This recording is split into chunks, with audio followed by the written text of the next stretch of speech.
Juice po. Yes, please. Thank you. Did you do this? Oh, Grace. Lagay mo sa gitna yan, pansit.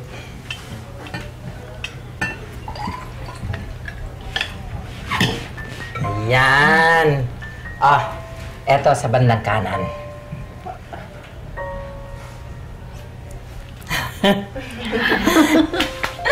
Sarap yan. Pansit na yan, ang specialty niya. Siya mismo nagluto. Dami Ricardo. At syempre po, for dessert, gawa ni Nanay yan, the best ube halaya in town. You should taste it. Nambola pa itong anak ko. Ganyan talaga yan. Ako, maasikaso. Kung pagod na, siya pa nagsisilbi. Nakakatuwa naman kayo mag-ina. Ang sweet niya ni Grace.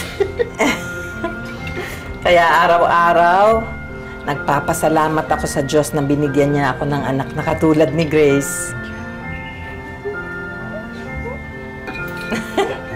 Sarap yan, Edward. Ano? Masarap nga. Mukha siyang masarap. Ano, hindi ka na makapaghintay.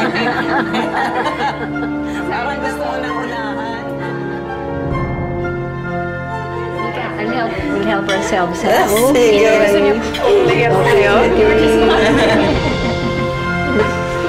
Umaya ka na.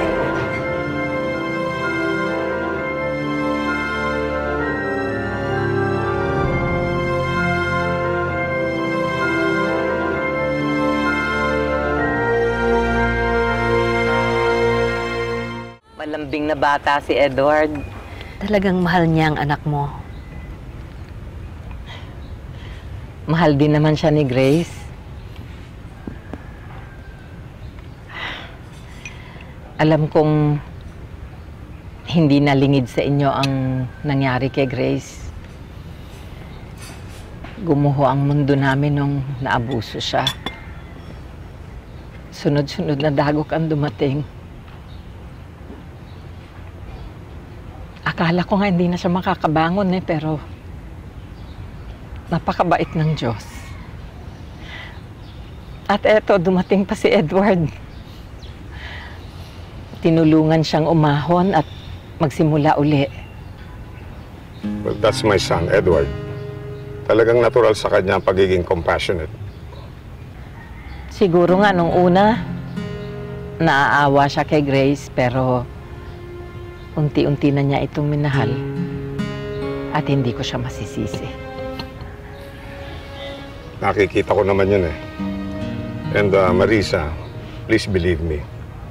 I have nothing against your daughter. Pero may pag-aalinlangan pa rin kayo dahil sa nangyari sa kanya. Lahat naman tayo may pinagdaanan. May mga karanasan tayong nag-iwan ng marka. Minsan sa loob, minsan sa labas. May masasayang alaala, may malungkot. Nagkataon nga lang na napakalalim at napakasakit ng sugat na naiwan kay Grace kasi nabulag siya. Pero hanga pa rin ako sa anak kong yan dahil hindi niya pinabayaan yung kapansanang yun na wasakin ang puso niya. Hindi nadurog ito